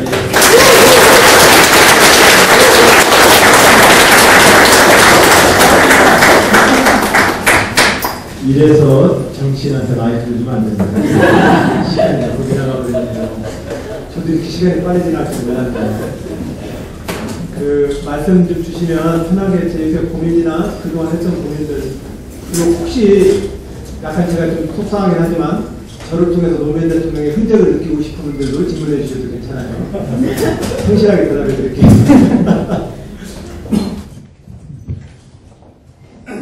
기사님 말씀 잘 들었고 그 노무현 정신을 외면하는 실제로 균형 발전과 지방 분권을 중국 도지사 협의하시면서 2년 동안 활동하신 것에 대한 평가 그리고 분권 국가 달성을 위한 전략의 관점에서 그 국가 달성을 위한 전략을 어떻게 가져가는 부분을 정당 중심과 정치적의 관점에서 좀 질문이 너무 그걸 잘 쓰면 거의 박사학위는 일단은 그 제가 지금 7개 시도지사협의회에서 분권특별위원회 위원장을 맡고 있습니다. 제가 분권특별위원회를 만들자고 한지 도지사 취임하고 나서 시도지사협의회에서 분권특별위원회 만듭시다 이랬는데 그 의사 제안을 한 지 1년 7개월 만에 분권특별위원회가 구성이 되어서 이게 한 1년 남았는데 이제서 분권특별위원회 활동을 하고 있습니다. 자치와 분권과 지방자치제도의 문제를 우선 많은 분들이 헌법 개정을 해야 되고 국가로부터 지방자치단체가 많은 권한을 얻어야 됩니다. 재정권도 얻어야 되고 주식권도 얻어야 되고 많이 얻어야 됩니다. 이렇게 과제를 쭉 얘기합니다. 이게 물론 필요합니다. 근데 저는 우선은 국민들, 그것 역시 국민들이 최종 결제자니까 국민들이 이 문제는 어떻게 볼까 생각을 해요. 그랬을 때 국민들이 지방정부와 지방자치가 국민들의 이익에 훨씬 더 좋은 제도라고 하는 국민적 지지를 얻기 위해서 첫 번째로 노력을 하지 않는 상태에서 중앙정부한테 권한 같은 걸 하면 국민들은 뭐라고 하겠어요? 어렸을 때 우리가 부모님한테 형이랑 싸워야지 부모님한테 갔다가 둘 다 꿀밤 맞고 나온 것처럼 똑같은 생각이 벌어지죠. 밥그릇 싸움하고 난리야. 이렇게 혼란이 되겠습니다. 그래서 국민들한테 기본적으로 지방자치가 참 좋은 거고 우리 국민들의 실적인 이익을 도와줘요라고 하는 사례를 만들거나 국민들한테 좀 더 홍보를 하거나 실질적으로 지방자치가 좀 더 특구리로 내려갈 수 있도록 노력을 먼저 보강한 다음에 기회를 잘 봐가지고 국민 앞에 대체서를 딱 올려야 돼요. 헌법 개정에 딱 올려서 법률 개정에 이렇게 올려야 됩니다. 그렇지 않으면 이게 통과가 안 됩니다. 그래서 이제 지금 올해는 6개 권역별로 지방자치가 더 좋다. 지방자치를 하면 참 좋아요라고 하는 내용을 갖고 다양한 주제를 가지고 6개 권역별로 다니면서 제가 기본적으로 같이 홍보하거나 이렇게 말을 서로 여론조조청이라거나 그래서 우선 이야기를 좀 모을 수 있는 대회를 좀 해요. 하고 충청남도 자치적으로는 충남형 동네자치 아카데미를 열어서 지난 1, 2월달 우선 한국자치학회상에서 주민자치위원회와 지역의 이장님들 중에 이 문제에 대해 내가 마을이 들어가서 하지만 마을이 보는 것이 참 보람이 있다라고 생각하시는 분들만 추려서 주민자치를 일으키니까 잘 됐다라고 하는 사례를 잘 만들고 있는 동네나 읍면동의 사례를 갖다 놓고 계속해서 케이스 스터디 공부를 할 수 있게 이렇게 제공하고 있습니다. 저희는 그분들 중에 누군가가 옳다구나 싶어가지고 나도 저렇게 해봐야지라고 누군가 실천을 해줘야 되거든요. 근데 이 실천을 해주는 일이 예를 들면 우리 동네 이쁘게 한번 가꿔보자라고 하는 일도요. 동네 폐가를 하나 잘 정리하고 어머님 아버님을 경로당으로 집단 거주시설로 잘 이쁘게 해서 그 폐가들을 정리하는 분들도 쉽지가 않아요. 그거 막상 손대려고 하면 도예지에 나갈 자제분들이 우리 엄마가 있는 집을 갔다고 누가 또 뭐 한다고 뭐 한다고 어떤 사람이 뭐 한다는데 이렇게 이제 얼른 선뜻 동의하기 어려운 분위기가 생기고요. 어머님 아버님들도 내가 삶을 얼마나 산다고 그래 그냥 내 집에 더 그냥 그대로 살다 줄게 이렇게 하시니까 항상 동네 정리하면 안 돼요. 그러면 이제 결국 이 마을자치 공간을 갖고 있는 것도 그런 지도자가 중요한데 이 지도자가 어떠한 방식으로 내가 가지고 있는 이 마을 일을 볼 것인지에 대해서 우선 교육을 하고 그분들하고 모니터하는 일부터 출발입니다. 그래서 저도 한 2년 동안 계속해서 언제부터 서울대에 될지 굉장히 고민을 많이 했었고 또 초반에 1년은 연령성으로 보거나 정치적 칼라로 보거나 저를 한 번도 선택하지 않은 도민들도 놀라셨고 저도 놀라는 상태로 한 1년을 서로 조심스럽게 보내야 되잖아요. 안 그렇고 서로 간에 하면은 서로 오해해요. 그러니까 조용히 조신하게 얘기를 할 걸 있더라도 좀 천천히. 지금 한 2년 정도 좀 지나니까 우리 재향군이나 회장님도 저를 굉장히 좀 좋아해 주시고 새마을 회장님도 저를 좋아해 주고 계시고 그래서 제가 무슨 얘기를 하더라도 새마을 주지 그래가지고 앞으로 없어져요. 젊은 새마을 주지고 지금 만들려고 그래요. 마을 가서 새마을 주지라고 지금 평가 제대로 해요. 제 말 잘 들어보세요. 내가 새마을 주기 위해서 좋은 얘기 있을게요. 이렇게 얘기해도 서로 오해 안 하는 게 그렇게 이제 하다 보니 이제 올해 들어서 이제 주민자치에 대한 교육 강화를 좀 하게 됩니다. 그렇게 해서 저 이제보다 더 이상 오래 해야 되려나 봐요. 어찌됐든 왜 박수를 치세요? 대단해요. 하여튼 그 지방자치가 국권과정 그렇게 5단계로 저는 접근을 하고 있고, 장차로 제도적 설계 문제에 대해서 한 가지만 더 제가 여기서 고민하는 건, 요새 이제 박근혜 대통령과 박근혜 정부한테 제안을 좀 하려고 준비 중인 건, 기초단체의 지방자치 제도를 좀 다양하게 한번 실험을 해봤으면 좋겠어요. 예를 들면, 군의에 따로 뽑고, 군소 따로 뽑을 거 뭐 있어? 군의회 의원 한 5명 뽑아가지고 5명이 집단제도 체제를 하고 운영하니까. 이런 시스템을 운영해볼 손 들어봐요. 그럼 이 제도를 채택하면 이런 방향으로 재정 지원해줄게요. 그러면 몇 개 손 들을 거 아니겠어요? 그럼 국군에서 한 5명이나 6명 정도 뽑아서, 이게 어떤 문제가 있냐면, 의회 의원님들은 아무런 권한이 없대요. 그러니까 그분들은 군소나 도지사를 어쨌든 비판적으로 견제하고, 견제하는 게 그분들의 직업이에요. 견제 안 하면 의회 아닌 의원 아닌 거예요. 그리고 얼마나 힘들어요. 뭐 일이 안 되게 되는 거예요. 그러니까 한쪽에서는 너 가서 대통령, 도지사, 군수 잘 견제해야 돼 이러면서 뽑아주시고 같은 달 뽑아요. 또 한쪽에서는 네가 나라 살림, 도살림, 시, 군살림 잘 살아야 돼. 애들이 까먹지려도 네가 맞으니까 잘 끌고 가야 돼 이러면서 또 도지사, 군수 뽑아요. 구조적으로 이 싸우고 이 구조가 회복구조가 만들고 이런. 그러니까 지방자치 제도를 다른 형태로 좀 뭔가 좀 실험을 좀 몇 군데 시군에 제도적으로 설계를 좀 달리한다면서 나라가 특별히 잘못 안 되거든요. 그래서 이제 그렇게 좀 실험을 좀 해봤으면 좋겠다는 생각이 드는데, 박근혜 정부한테 이것을 자치국권 과제로 한번 좀 실험을 몇 군데만 해보자. 이게 좀 너무 우리가 사이즈가 한 방에 나가려고 그러는데 그러지 말고 시군 중에 전국 그냥 한두 군데만 이렇게 대표적으로 실험 실시를 좀 해보고 제도 설계를 몇 군데 적용을 해봐서 그 지방자치 제도를 조금 더 한 번 더 전진시키면 어떻게 이 제안을 좀 하려고. 안녕하십니까. 비용대에서 2년 3개월 동안 군복무한 이상덕입니다. 제대하셨어요? 네, 그렇습니다. 이제 그렇군요. 지금 휴남에서 또 오라고 안 해요? 군복무를 하면서 비용산에 영험한 기운을 많이 받았습니다. 60년대 박정희 대통령이 춘천의 명산인 비용산에 셔터를 박은 이후에 민족의 지도자들이 큰 인물이 춘천에서 안 나오고 있습니다. 안지사님께서 사망을 끊는 큰 강이 되기 위해서라도 비용산 천안군 포탑탑을 제거해 주셨으면 합니다. 아니면 다른 춘천 남도의 다른 산을 옮겼으면 하는데 이에 대해 어떻게 생각하는지 궁금합니다. 지사님께서 아시겠지만 독립운동가 가장 많이 투자된 지역은 춘천 남도였습니다.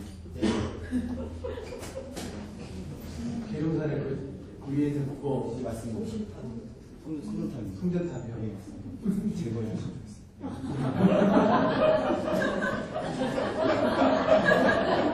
이에 대해 어떻게 생각하는지 궁금합니다.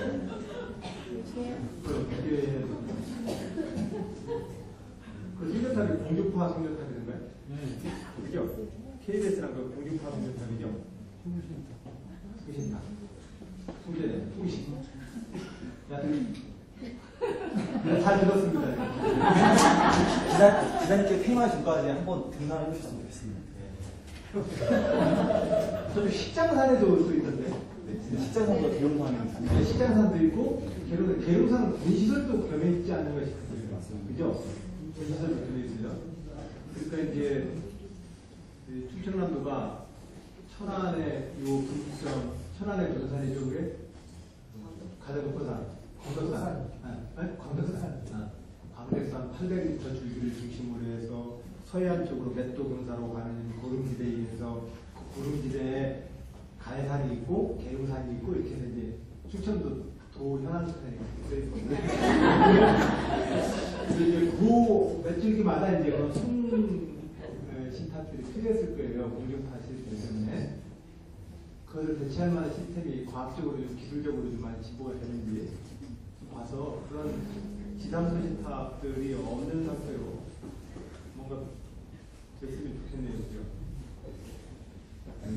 그 민간인 통제구역에서 좀 북악산처럼 청와대 뒷산에 있는 북악산처럼 등산을 해봤는데 좀 제한적으로나마. 알겠습니다. 네, 저도 한번 진작에 나중에 성공을 해보겠습니다. 감사합니다. 혹시 거기서 공부하셨어요? 아닙니다. 비용대 공군 총병으로 보냈습니다. 네, 고생하셨습니다.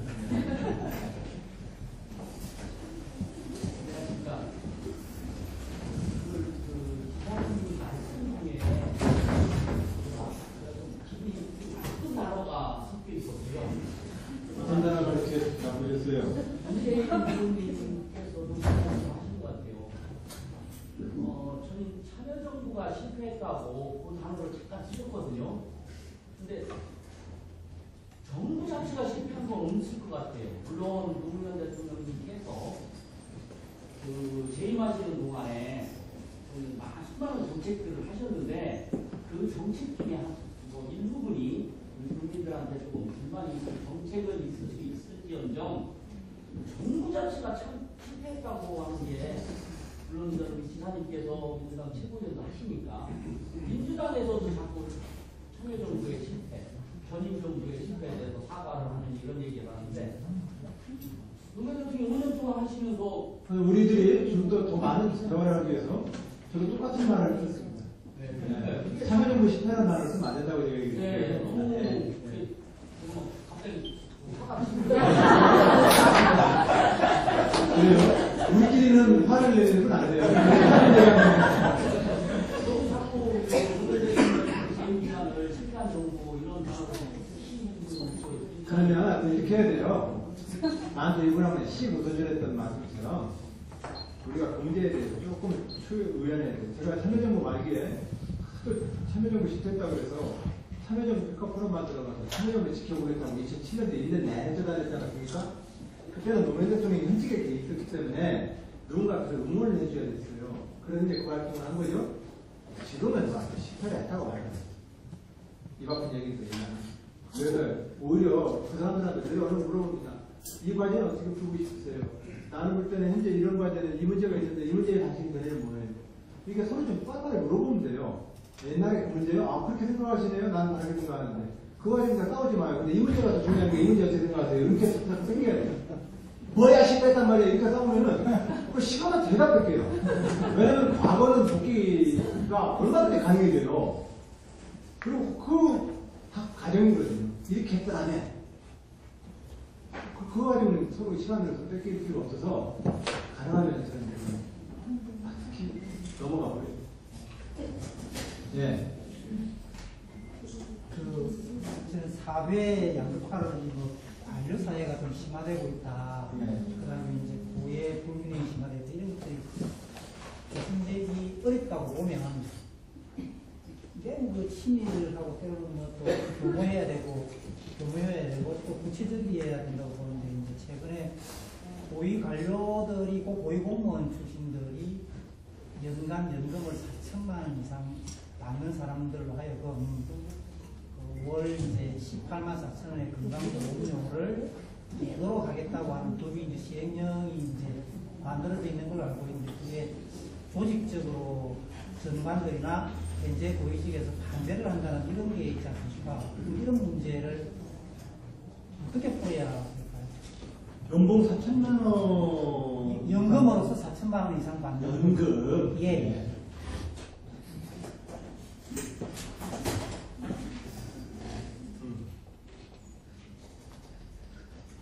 연금 소득에 예, 기존 그분들이 이제 자녀한테 얹혀 있는데 소득이 많기 때문에 별도로 건강보험료를 내는 것이 맞다고 해서 법이 만들어져 있는데 시행령을 시작하기 준비되어 있는데 현직 관료와 현직 관료들이 조직적으로 반대를 합니다.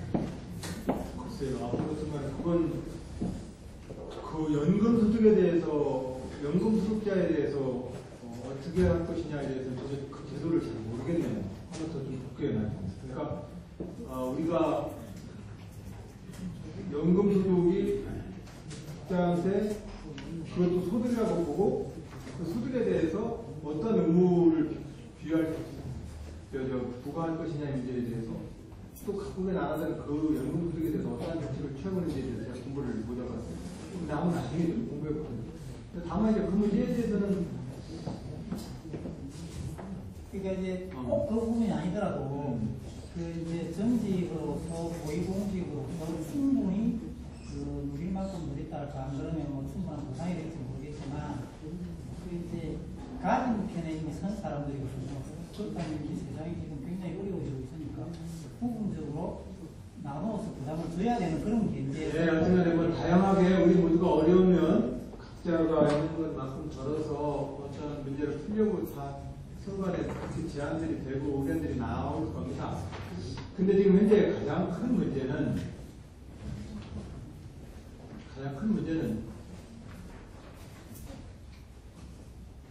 금융산업입니다. 금융산업이 다른 거 아니잖아요. 내가 돈이 있어. 이 돈을 어디다 넣으면 그 돈이 갑자기 지가 자기 심식을 해. 그리고 나는 그 묻어놓은 돈을 가지고 그 돈이 자가 증식을 한 그 짜투리 것만 대서 먹더라도 나 할 수 있어. 이렇게 생각하는 것이 정당한가의 문제예요. 왜냐면 전 세계적으로 가장 국가 연기금들이 가장 크거든요. 대학교 기금도 있고. 근데 그 돈이 다 뭐예요? 돈을 나는 어떤 구조가 말과 투자지 사실은. 그 연기금과 많은 그 사람들이 저축해놓은 그 돈이 저축은 미래의 비상상황을 위한 저축인가 아니면 그 저축금액 자체가 새끼가 새끼를 낳고 새끼가 새끼를 낳아서 자기 스스로 자가증식을 하기를 바라는가의 문제예요. 근데 지금 현재까지는 후자로 지금 가는 거 아니에요? 그렇게 가려면 어떻게 해야 되겠어요? 정말 경제 잘 모르지만 논리적으로 봐서 그렇잖아요. 또 어떤 사람이 투자를 하지? 우리가 쓰는 돈은 다 어디서 나와요? 개별들 가게 소득들이거나 아니면 우리가 모아하는 사회적인 연기금들이나 뭉치돈 기관들입니다. 그러면 그 돈으로부터 사람들은 어느 정도의 수익률을 바라고 있죠? 그리고 그 기금들은 지금 어디서 그 수익률을 보장해주고 있죠? 그 투자가 실질적으로 새로운 사업 분야를 만들고 있어요? 그런 기금들과 같이 저축으로 뭉쳐진 자본들이 새로운 산업을 자꾸 왕창왕창 만들어서 실물 경제가 더 확 좋아지겠나요? 안 그러잖아요. 우리가 사람이 인류 역사에서 가만히 이렇게 역사책 보다 보면요. 사람이 누구라고, 저 요새 텃밭해요? 제 페이스북 혹시 본분인지 모르겠는데, 페이스북 페이지 친구를 좀 들어와 주세요. 제가 실시간으로 텃밭 상황을 준비해드릴게요. 텃밭을 하려고 보니까 이 텃밭이 꽃게이들 삽으로 1시간 반 한 다음에 다음날 제가 거의 그렇게가 되었어요. 저도 한 채를 한다는 사람인데. 그 사람의 노동과 기껏해야 소말을 이용했던 그 생산력으로부터 한 250년, 300년 전에 디젤 기관을 만들어서 기계 동력을 쓰기 시작했어요. 이 기계 동력을 만들고 나서부터 인간이 갑자기 하늘이 안 무서워지기 시작했어요. 자기들이 막 강도 맞고 막 별짓을 다 해야지. 그게 다 기계 동력을 얻었기 때문에. 근데 이 기계 동력을 만들고 나서부터 기계 산업, 철강, 또 우리가 쓰는 여기 모든 것들을 보세요. 이거 70%는 다 석유화학 제품입니다. 이걸로 아담과 이브는 나뭇잎과 이걸 했지만 그 뒤에는 면, 목화를 했고 지금 우리가 쓰는 모든 의식주 생활에 소비되는 70%가량은 대부분 다 석유로부터 나와요. 자, 그렇게 해서 막 산업이 이제 늘어났어요. 산업. 또 모집에서부터 뭐 이제 석유학도 늘어나고 기계도 늘어나고 디스플레이도 늘어나고 돈이 될 만한 새로운 투자처가 없어요. 지금. 내가 돈을 투자해서 그 기업이 상품을 만들어서 시장에서 이윤이 만들어져서 그 이윤으로 아이고 자네도 잘 썼어. 내가 좀 이자 붙여서 줄게. 나갔으니 싱글 경제가 지금 그거 없잖아요. 없다 보니 어떻게 돼요?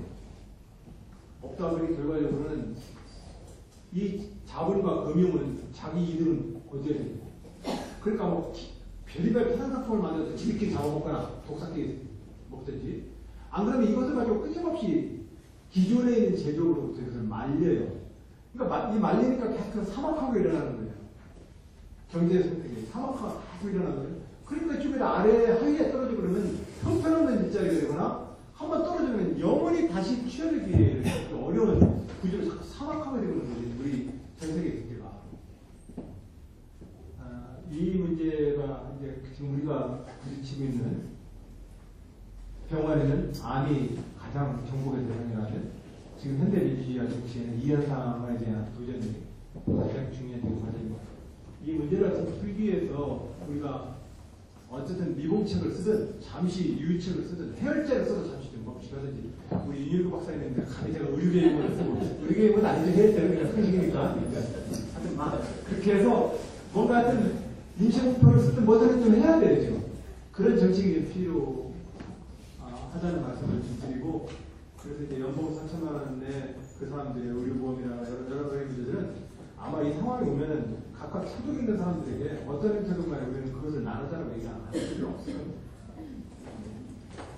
다만 연금 소득에 대해서 어떠한 납세제도나 그 사람들이 사회적으로 어떻게 될 것인지에 대해서는 조금 자기 본적을 거쳐서 나중에 공부를 좀 해볼게요. 네. 안 지사님은 나중에 이제 대권 주자로 이제 거론되고 있는데 대선에 이제 임기가 중요되잖아요. 앞으로의 향후 정치적 행방이나 나중에 최종 목표가 뭔지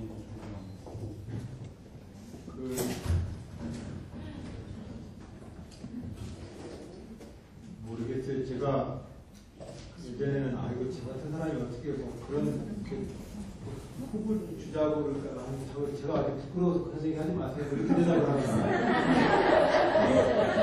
대답을 하거나 아니면 저 그냥 통사 열심히 하고 있어요. 이렇게 대답을 하거나. 근데 요즘 제 답변 버전이 좀 바뀌었어요. 제가 좀 더 자신감이 좀 있었으면 좋겠어요. 저 스스로가 뭔가 좀 대안을 좀 더 있었으면 좋겠어요. 이 상태로는 저는 지금 아직 그 문제에 대한 답을 못 갖고 있어요. 제가 우리가 지금 현재 가지고 있는 이 문제를 있잖아요. 적어도 선출된 지도자가 평생 임기가 보장되는 국가 공무원 조직을 어떤 방식으로 하면 지휘할 것인지에 대한 자기 지휘력을 확보할 방안을 자기 안에 가지고 있어야 돼요. 그거 안 가지고 있으면요. 청와대에서 대통령은 품 맞았지만 나라를 하나도 안 맡겨요. 나는 바지 사령관 되기 싫어요. 그러니까 이거에 대한 정부와 관료사회와 국가 공무원 조직에 대한 조금 내 나름의 대안이 좀 있었으면 좋겠는데 제가 아직 여기까지 공부가 안 돼 있고요. 두 번째로는 시장의 경제 사이클 내에서 이제까지 전통적으로 정부가 개입해왔던 방식들 중에서 박정희 시대에는 있었지만 지금은 없는 것들이 너무 많아요. 그죠? 첫 번째로 중앙정부 외에 남산에 지하실도 없었어요. 그리고 나서 7개 시중은행 갖고 국채은행 있는데 은행도 없어요. 국세청이 뭐 맘대로 어디 가서 누구 데려다가지고 참 어려워요. 그리고 또 그 협박도 별로 대기업들은 안 먹어요. 이게 세계화적으로 자본이 개방되어 있기 때문에. 그러니까 이 경제적인 흐름에 대해서 나는 어떤 대안들을 가질 수 있고 가져갈 수 있는가에 대해서 여기에 지금 답이 있으면은 전 대단하고 싶어요. 그리고 세 번째로는 전쟁통에 자기 부모 형제가 죽어 있잖아요. 적어도 그 사람들의 그 근본적인 적개심으로부터 의심받지 않는 사람이고 싶어요. 근데 그게 쉽지가 않아요. 쉽지가 않아요. 그래요. 당신들 해방군에 가서 친일 부역 청산대 제대로 못하고 친일 분대들 딱 관리시키고 그래가지고 무슨 전쟁하기가 갑자기 때려잡자 공산당에 놓고 나서 이쪽에 민주인한테 죄다 탄압하고 도저히 당신들은 인정할 수가 없어. 지부진영 이런 정도잖아요. 저쪽 사람들은 그래 우리 할아버지 때 친일을 했는지도 몰라. 나보고 어쩌라고. 사실은 그것도 사실 말이 돼요. 그래 이제 이런 상태에 제가 도지사 되고 나서 저 천안의 독립기념관에서 3.1절 행사하러 가요. 8.15 개념식하러 가요. 대전 현충원에 현충일날 기념하러 가요. 천안 용사들 추모하러 가요. 그들 앞에 서서 그들 앞에서 제가 어떤 연설을 해야 돼요. 그들을 위로해주거나 그들 마음속에서 함께 이렇게 서로 용기를 주는 따뜻한 얘기를 전해줘야 돼요. 제가 너무 얘기가 많아요. 고통도 되고. 그래서 평소 이 문제는 적어도 이렇게 입장적으로 이렇게 해서 좀 편안한 서로 집안 관계가 돼야 되지 않겠어요? 이 문제에 대해서 제가 어떤 방식으로 이 갈라진 분단의 역사나 전쟁을 겪었던 이 상처들 속에서 나는 의심할 것 없는 대한민국의 총사령관입니다 라고 얘기할 수 있는 확실한 입장, 이건 단순히 자기 배짱이 아니에요. 그들 스스로가 이 족보에 대해서 내가 이 역사에 대해서 내가 가지고 있는 이 자부심이, 이 에너지가 그들의 미움을 녹여버려요. 안 그러면 김대중 노무현 대통령이 겪었던 정권의 사이클을 그대로 못 벗어나요. 그래서 제가 너무 울적한 문화에 너무 심각한 얘기를 어쨌든 뭐 이런 몇 가지 목록에 대해서 저 스스로가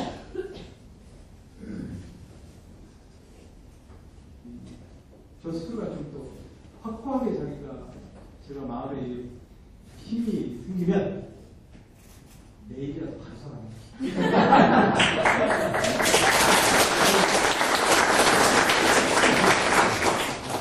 근데 지금 그러니까 저는 아직은 자신 없습니다. 안 사고 있어요. 그날 언제 나서 모르겠는데. 강의 잘 들었고요. 네. 처음 분들은 되게 부러우신 분이세요. 저 원래 부드러워요. 제가 그렇게 말씀하시는 분들한테 꼭 알려드리고 싶은데 저 원래 부드러워요. 근데 검찰청 앞에 그러니까 속으세요. 안딱거리는 사람 뭐였나. 저를 기억하는 거는 검찰청 앞에 사진 뿌리잖아요. 내가 이렇게 농담을 하거든요. 진짜 맞아요. 근데 그 노무현 대통령하고 같이 생활을 하셔서 되게 부럽거든요. 저는 일반 주부예요. 그냥 가정주부인데 노무현 대통령에 대한 어렴풋한 기억, 그냥 아이 키우느라고 정신 없었던 그때였기 때문에 근데 이제야 좀 그분이 어떤 분인가에 대한 되게 궁금함과 안타까움과 굳이 그렇게 가셨다고 했는가에 대한 그런 안타까움 이런 게 너무 많거든요. 근데 안사님께서는 그 자기소개에 있는 그 노무현 대통령이 어떤 모습인지 저는 되게 궁금해요. 그것도 좀 말씀해 주셨으면 좋겠습니다.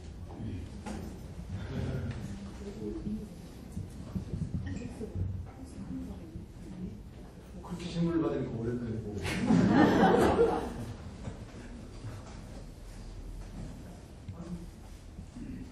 그건 좀 더 고민을 좀 더 많이 해봐야 되겠는데요. 어떤 상인지. 좋은 분이셨어요. 제가 무척 좋아했고. 네. 예전에 김호진 씨랑 인터뷰할 때 김호진 씨가 감옥 갔다고 그래서 억울하지 않았어요? 라는 질문을 5시간 중간한 동안 또 뭐라고 중간에 그래서 나는 내 역사하고 싶고 성경하고 싶고 노무현 거에 의리를 받다 나 그래서 당연히 내가 친구 같은 게 내가 가서 이렇게 얘기했는데 조금 한 30분 있었는데 또 물어봐. 안 억울했어요? 뭐. 그 질문을 한 5번을 계속 받다 보니까 내가 실제로 억울한 사람이 되든지 그 질문에 다른 대답을 해야 되는 거예요. 가만히 이렇게 하다 보니까 노무현 대통령을 내가 좋아했다. 내가 좋아했으니까 감옥 가는 것이라도 그 사람을 좋아하는 사람을 위해서 도움이 된다면 그러니까 억울한 생각이 안 들었으면 좋아했으니까 억울한 생각이 안 들었어요. 그러니까 김호진이 그래서 여우라고 하는 거예요. 아 그렇구나. 그러니까 논리적인 억울하지 않았어요라고 내 감정으로 물어봤는데 나는 그것은 역사적 사명을 또 이렇게 생각하니까 김호진이 도저히 이건 전혀 답이 아닌 거야. 그러니까 계속 묻고 그러는. 그러니까 가면서 억울하지 않았어요? 나 그 사람 사랑했어요. 이렇게 대답이 이것이 그러니까 그제서야 이게 그 질문에 대한 내 마음이 이렇게 나오더라고요. 그 바람이 들어가다가 그냥 10분 동안 오래 갔어요.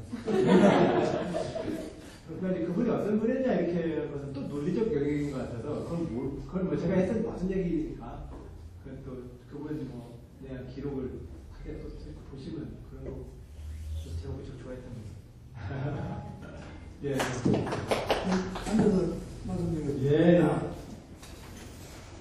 지난 대선 때 참여정부 때 펼쳤던 정책에 대해서 예를 들면 뭐 LA라든지 FA라든지 제조항이라든지 미락 화병이라든지 이런 것들을 다 해놓고 왜 지금에 와서 그거 자꾸 반대하느냐 하는 그런 이름으로 지난 대선 때 계속 공격을 하고 아주 그랬거든요. 그래서 내가 가만히 할 때 왜 그 공격에 대해서 자세한 내용을 여러 사람들에게 일러주고 뭐 경과가 어떻다는 거 또 그 한미 그 협정 같은 것도 그게 노무현 참여정부 때 허용했던 거와 지금 실제로 한 것과의 차이가 나는 거 아닙니까? 그러면 그러한 것들을 자세히 설명해가지고 그렇게 공격을 안 나갈 뿐이 이렇게 좀 했더라면은 크게 좀 달라졌을 거 아닌가 하는 그 후회가 들거든요. 그래서 지금이라도 노무현 시민학교 이럴 때 그런 것들을 잘 만들어가지고 교재로 활용해서 오해가 없도록 과거에 했던 이런 오해가 없어가지고 그 과연 참 참여정부 때 그 정책과 지금의 정책과 다르구나 하는 것을 좀 알리는 것이 어떨까 하는 그런 생각이 들어서 제가 말씀을 드립니다. 그리고 노무현이 꿈꾸는 그 나라라고 해가지고 그 양반이 책 낸 게 있지 않습니까? 근데 그런 것을 거기에 쭉 내가 좀 읽어봤더니 그건 그야말로 이상국가적이고 거기 노무현의 그 철학과 정책 이런 게 다 들었더라고요. 그러면 그 내용만 가지고 계속 시민 교육이라든지 또 우리 대중 교육이라든지 그런 것만 가지고 보면 참 조금도 손상이 없는 그런 내용을 알게요. 그러니까 제일 내가 좀 아까운 것은 그거예요. 지난 대통령 선거 때 공격받은 그 사항을 왜 자세히 우리 국민이나 또는 우리도 지금도 누구 잘 몰라요. 그전 참여정부 때 너희들을 내놓고 실치로도 왜 지금 내가 안 나갈지 반대하냐고 이렇게 전부 보통 다 그렇게 인식하고 있어요. 여기 그런 거를 좀 발간한다든지 교재로 만든다든지 해서 그 우리 활용해 집어넣고 있다. 그런 거를 하고 싶습니다. 예, 그러시죠. 그게 좀 어려운 대목이 하나 있어요. 뭐냐면, 그래도 이제 개방 전략을 어차피 안 할 필요 없다라고 하는 공통의 인식은 똑같아요. 다만 그것을 통해서 이제 그 개방 전략을 하기 위해서는 뭐 이제 FTA 국가로 가져가서 FTA 위반하잖아. 대한민국 많지. 그러니까 그건 사실 국민들 간의 환원이 가장 중요해요. 국민들, 그러니까 국가 간의 협상의 합의도 중요하지만 그 결과를 놓고 국민들 내부의 합의가 중요해요. 거기 정답이 되면 안 되거든요. 이 정도로 협상에 오면 오케이 이렇게 할 수 있는 협상은 사실 없어요. 그러니까 그렇기 때문에 이제 그것은 이제 어떻게 보면 설계 어떠한 방향과 이상과 설계에 대한 문제가 아니라 벽돌을 쌓고 공사하는 사람이 그때 현장에서 자기 책임으로 문제를 풀어야 되는데 여당이든 야당이든 다 못 되면 누구 탓이겠죠. 근데 이제 그런 구조가 우리 사회에 있기 때문에 참여정부나 노무현 대통령이 그 공경에서 벗어나기가 참 어려운 구조가 하나 있다는 말씀을 드리는 거고 안보도 물론 총과 칼을 갈아서 쟁기와 보석을 만드는 나라 만들었으면 좋겠지만 현실적으로는 불가능해요. 그럼 안보나 자유적 분배력이 있어야 돼요. 다만 그 안보와 자유적 분배력을 위해서 해군 기지를 어떻게 만들 것이냐에 대해서는 항상 국민들이랑 대화를 해서 해야 될 문제예요. 근데 그 문제에 니들 참전부터 결정한 거 아니냐, 나는 그러니까 무조건 밀어붙인다 이렇게 얘기를 하는 수준이었더니 딱 하는 것이죠.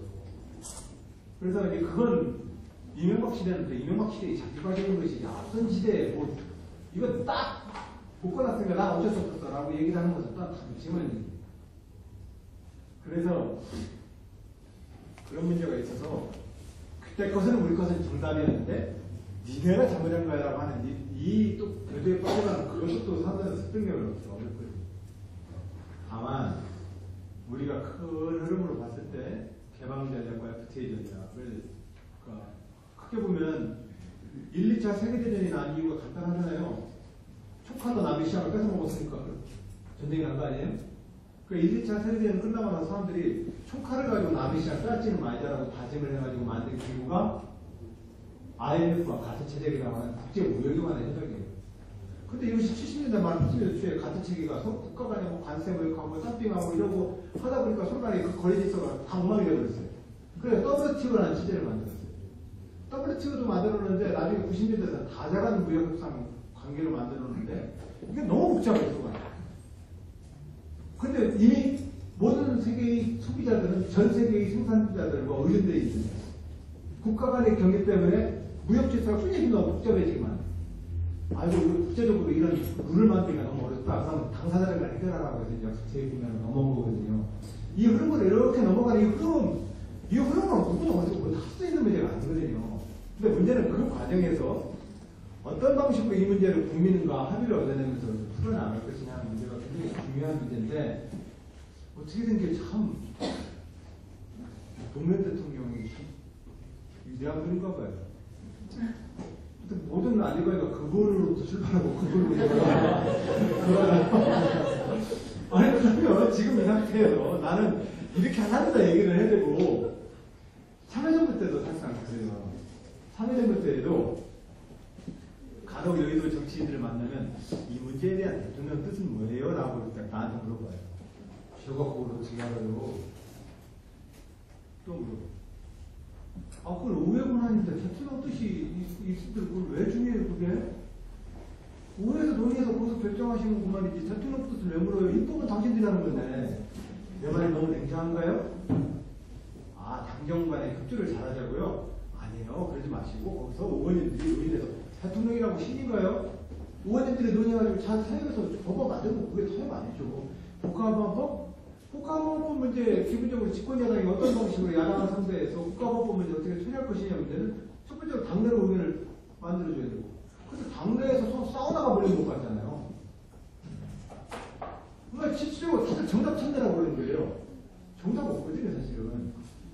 국가보안법 내버려 두고 나서 그냥 경향성 유감으로 만들어버려도 돼요.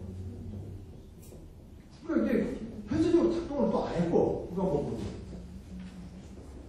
그리고 또 옛날처럼 그 국가법을 꺼내다가 쓰려고 하면은 국민들 저항력도 제대로 쓰지도 못해요. 이게 국가법은 현실적으로 존재하나 옛날 7, 80년대 선포한 국가법도 아니거든요. 그러니까 그걸 갖다 놓고 나는 개혁파의 상징인 것처럼 해가지고 또 싸우면 안 돼요. 다 해보면 되는 거예요, 문제는. 그래서 논의를 해서 우리가 내부적인 컨센서스를 가장 우리가 한 반이에요. 그럼 우리 내부에서 이렇게 보니까 아 저거는 조금 좀 이렇게 그래.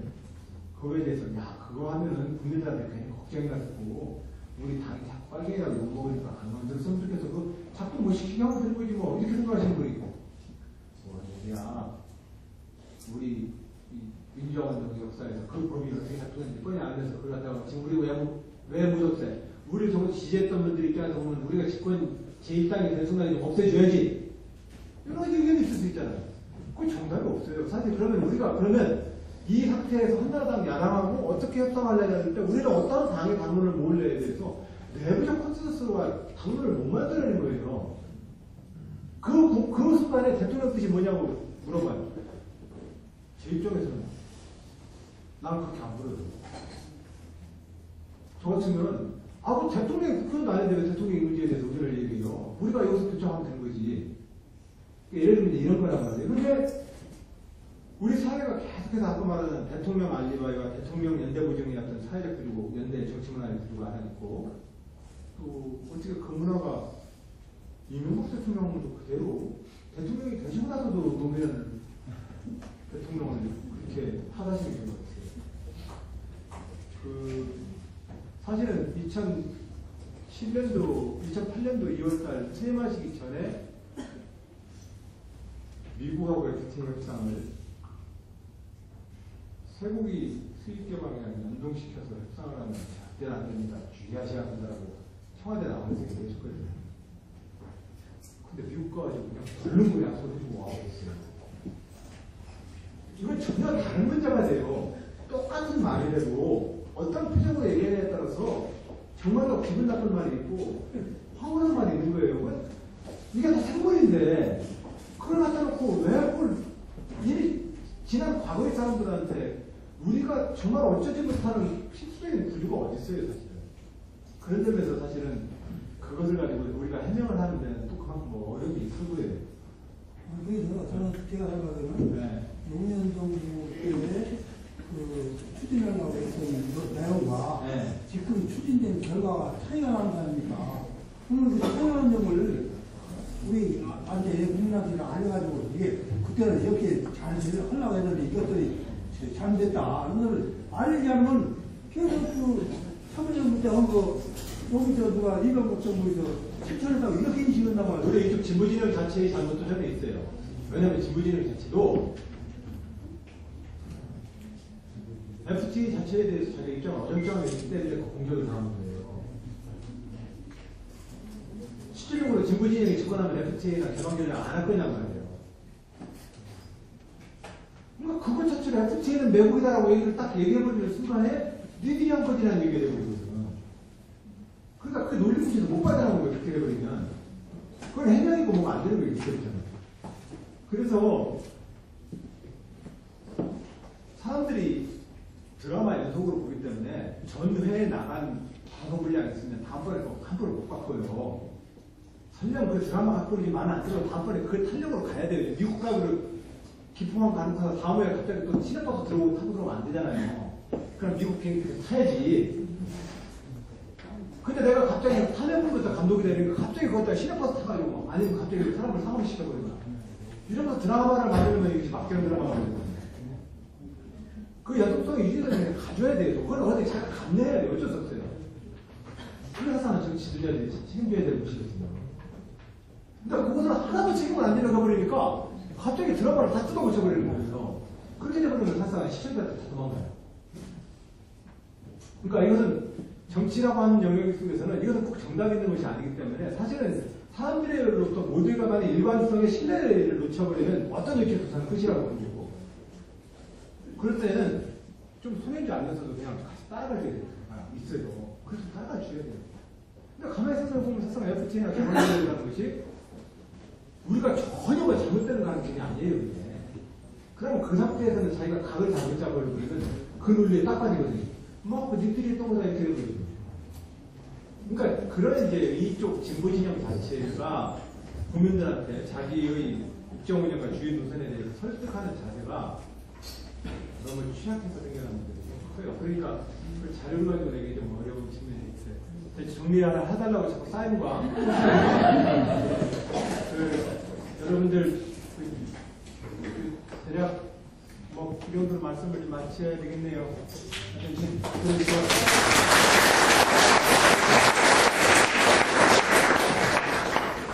오늘 많은 분들이 안산에 대해